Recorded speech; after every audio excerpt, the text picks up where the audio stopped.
दोस्तों, खाना काबा में तेज तूफान बारिश ने तबाही मचा दी। देखिए, सब कुछ उड़ गया। तारीख में पहली बार ऐसी खौफनाक बिजली गिरी कि उम्रा हाजरीन की दौड़े लग गईं। एक बार फिर खाना काबा में तूफानी बारिशों ने तबाही मचा दी। ऐसी आंधी और तूफान बारिश के काबे में पहले कभी देखने को नहीं मिली। हवा के तूफान ने हर चीज को तहस नहस करके रख दिया। आसमान से बिजली गिरने की वजह से वहां के ज़ायरीन को भागने का मौका भी नहीं मिला। आखिर इसकी वजह क्या थी? क्या कुर्बे कयामत या फिर कुछ और वजह? वहां मौजूद एक 80 साल शख्स ने राज बता दिया।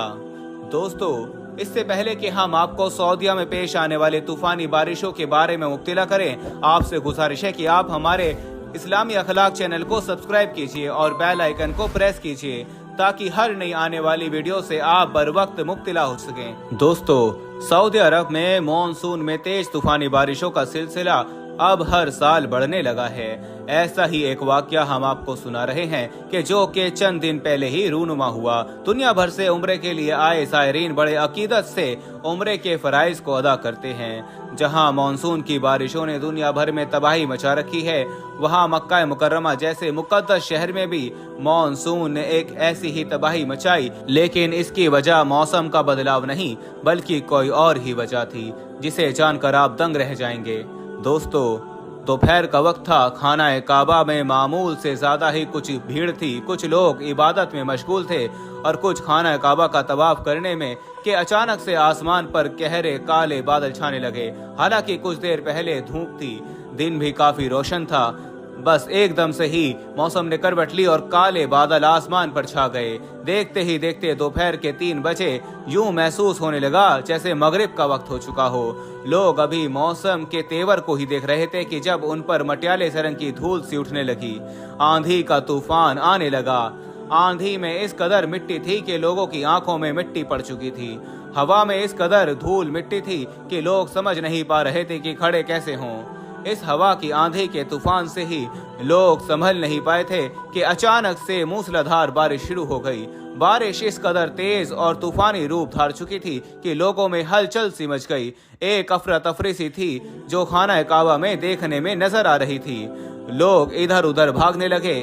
खाना काबा में पानी जमा होने लगा, लेकिन फिर भी लोगों के दिलों में ईमान की शमा ऐसी रोशन थी कि तवाफ काबा में जरा भी कमी नहीं आई, बल्कि लब्बैक अल्लाहुम्मा लब्बैक की सदाएं बुलंद होने लगी। दोस्तों, वीडियो में आगे बढ़ने से पहले हम आपको ये भी बताना चाहते हैं कि शुगर एक ऐसी बीमारी है जो आजकल ज्यादातर लोगों में देखी जा रही है। इसलिए हम आपके लिए अफ्रीका की जड़ी बूटियों से बनी एक ऐसी दवाई लेकर आए हैं जिससे आपकी शुगर की बीमारी बिल्कुल जड़ से खत्म हो जाएगी। मर्दाना कमजोरी और धात के मरीजों के लिए भी हमारे पास बहुत ही कामयाब दवाई मौजूद है, जिसको अगर आप एक बार इस्तेमाल कर लोगे तो इंशाल्लाह अपनी दुआओं में हमेशा याद रखोगे। सिर्फ एक ही महीने ये दवाई खानी होती है। इस नंबर पर एड्रेस व्हाट्सएप करके आप दवाई ऑर्डर कर सकते हैं या फिर आप कॉल करके अपना ऑर्डर लिखवा सकते हैं। इन्हीं ज़ायरीन में एक शख्स जो कि 80 साल बूढ़ा था, ठीक से चल भी नहीं पाता था। बुढ़ापे की वजह से इसकी कमर झुक चुकी थी।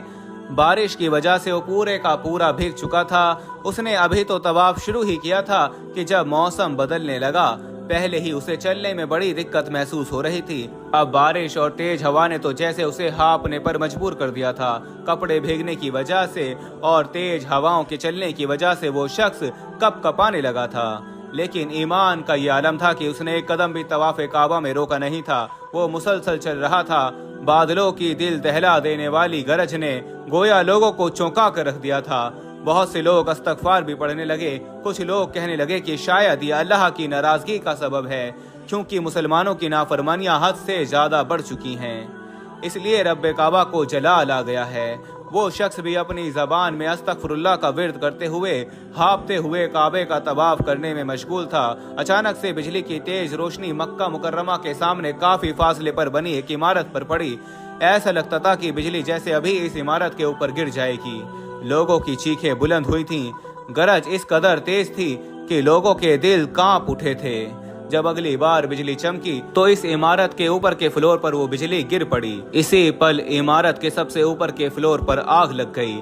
एक शोर सा बर्पा हो चुका था कि जब इस बूढ़े 80 साल शख्स की नजर इस इमारत के सबसे ऊपर के फ्लोर पर लगी आग पर पड़ी। सब लोग अफसोस कर रहे थे, लेकिन वो मुस्कुरा रहा था। कहने लगा, अल्लाह ने मेरी सुन ली। मेरा रब बड़ा करीम है, इंसाफ देने वाला है। ये बात वो बाआवाज़े बुलंद कह रहा था और बार बार कहने लगा, या अल्लाह मैं तेरे सदके जाऊं, तू कितना रहीम है। इस बूढ़े शख्स के पास खड़े लोग इसे हैरत से देखने लगे कि ये कैसा शख्स है कि वहां पर आग लग गई है, लोगों की जानों का नुकसान हो रहा है और ये शख्स खुश है। जवानों ने जब इस शख्स से पूछा कि बाबा जी आप ये क्या कह रहे हैं, इनमें से चंद नौजवानों को ये लगा कि शायद 80 साल की उम्र में पहुंचकर बाबा जी कुछ सटिया गए हैं, जब ही ऐसी बातें कर रहे हैं, वरना ये तो एक अफसोस का मकाम है। लेकिन लोगों को हैरत इस बात की हुई कि जैसे ही इस इमारत की तीसरी मंजिल पर आग लगी थी, वैसे ही बारिश का जोर भी कम हो रहा था।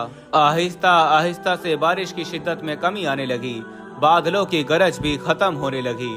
काले बादलों से छुपे आसमान पर भी अब रोशनी सी नमूदार होने लगी थी। इस बूढ़े के चेहरे पर इस कदर खुशी थी कि शायद उसे बहुत अरसे बाद ऐसी कोई खुशी नसीब हुई थी।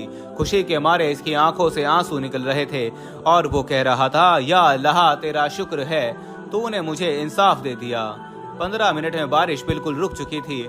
वहां मौजूद अमला पानी की सफाई में मशगूल हो गया, लोग भी अपनी इबादतों में मशगूल होने लगे।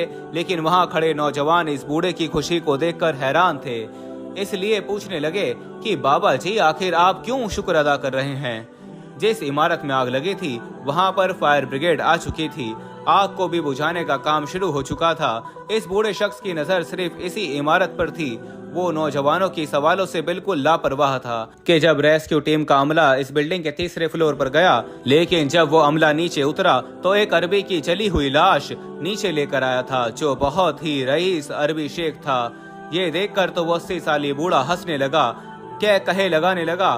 नौजवानों ने जब वजह पूछी तो वो कहने लगा कि ये शख्स किरदार का अच्छा नहीं था। मैं 10 साल पहले अपनी बेटी के साथ उम्रा करने आया था, तो इसी होटल में मेरी रिहाइश थी। यहाँ का तीसरा फ्लोर इसी अरबी शेख ने खरीदा हुआ था और ये यहाँ पर जिना का काम करता था। ऐसी मुकद्दस जगह पर इस शख्स को ये सब करते हुए शर्म भी नहीं आती थी। वो कहने लगा कि इसकी निचली मंजिल पर मैं अपनी बेटी के साथ होटल के कमरे में था। मेरा कमरा अलग था और मेरी बेटी का अलग। उम्रे के दौरान मेरी बेटी की तबीयत कुछ नासाज सी होने लगी, उसे बुखार हो गया। उम्रा पूरा करते ही मैंने अपनी बेटी को इसके कमरे में छोड़ा और खुद नवाफिल पढ़ने के लिए खाना काबा आ गया। मुझे यही लगा कि मेरी बेटी वहां पर आराम कर रही होगी, लेकिन जब मैं वापस गया तो मेरी बेटी का कमरा खाली था। जब मैंने अमले से पूछा तो वो लोग अनजान बन गए। मैंने अपनी बेटी को हर जगह ढूंढा, वो मुझे कहीं नहीं मिली। फिर मुझे इसी होटल के एक मेंबर ने बताया कि यहाँ होटल के हर कमरे में कैमरा लगा है और ऊपर बैठा अरबी शख्स जब ये देखता है कि किसी कमरे में अकेली लड़की रह रही है तो पैसे देकर इस लड़की को अपने पास कमरे में मंगवा लेता है। ये सुनना था कि मेरा दिल दहल के रह गया। मैं भागता हुआ ऊपर गया, शेख के कमरे का दरवाजा पीट के रख दिया। उसने दरवाजा खोला, उसके कमरे मेरी बेटी बेड पर लेटी हुई थी। मैंने उस शख्स का गिरबान पकड़ लिया, लेकिन वो दौलतमंद था, अमीर था। उसने मुझे पीछे धकेला और वेटर से कहने लगा कि ये किस मुर्दा लड़की को तुम ले आए, मैंने तुम्हें क्या इस चीज के पैसे दिए थे, ये तो बीमार थी। जैसे ही मैंने इससे बदकारी की ये तो मर गई। ये कहना था कि मुझे लगा कि मेरी जान ही निकल गई हो। उसने एक आदमी को पैसे दिए और कहने लगा कि इसको वापस इसके कमरे में पहुंचा दो। मैंने कहा कि तूने मेरी बेटी का कत्ल किया है, मैं तुम्हें छोड़ूंगा नहीं। वो कहने लगा कि जाओ, तुम जो चाहते हो कर लो, कोई भी मेरा कुछ नहीं बिगाड़ सकता। वो बूढ़ा कहने लगा कि मैं पुलिस स्टेशन और हर जगह मदद के लिए गया, लेकिन इस अरबी का नाम सुनकर किसी ने भी मेरी मदद नहीं की। यही कहा गया कि मेरी बेटी बुखार से मर गई है। मैंने यहीं अपनी बेटी को दफनाया और रोते हुए वापस चला गया। और पिछले 10 साल से मैं अल्लाह से इंसाफ मांग रहा हूँ। इस बार जब मेरा उम्रे का इरादा हुआ तो मैंने कहा कि या अल्लाह, मुझे अपनी आंखों से इस शख्स का हशर दिखा दे जिसने मेरी मासूम बच्ची के साथ ये जुल्म किया। और देखो, अल्लाह ने मुझे दिखा दिया। ये सुनकर वहाँ मौजूद ज़ायरीन नौजवानों की आंखों से आंसू बहने लगे। बेशक अल्लाह जुल्म का हिसाब लेने वाला है। रसूल अल्लाह सल्लल्लाहु अलैहि वसल्लम को ये फरमाते हुए सुना कि लोग जब जालिम को जुल्म करता हुआ देखें और उसे ना रोकें तो करीब है कि अल्लाह की तरफ से उन सब पर अजाब नाजिल हो जाए। हदीस कुदसी का मफहूम है, अल्लाह ताला फरमाता है कि ऐ मेरे बंदो, मैंने अपने ऊपर जुल्म को हराम किया है और तुमने बाहम एक दूसरे के साथ जुल्म और ज्यादती को हराम कर रखा है, इसलिए देखो तुम एक दूसरे पर जुल्म नहीं करना। सही मुस्लिम। दोस्तों उम्मीद है आपको हमारी आज की ये वीडियो पसंद आई होगी। अगर आपको हमारी आज की ये वीडियो पसंद आई है तो इसको दिल से लाइक करें और अपने दोस्तों के साथ इस वीडियो को ज़्यादा से ज़्यादा शेयर करें। मिलते हैं अब अपनी अगली वीडियो में, तब तक के लिए मुझे इजाज़त दीजिए। फ़ी अमानिल्लाह।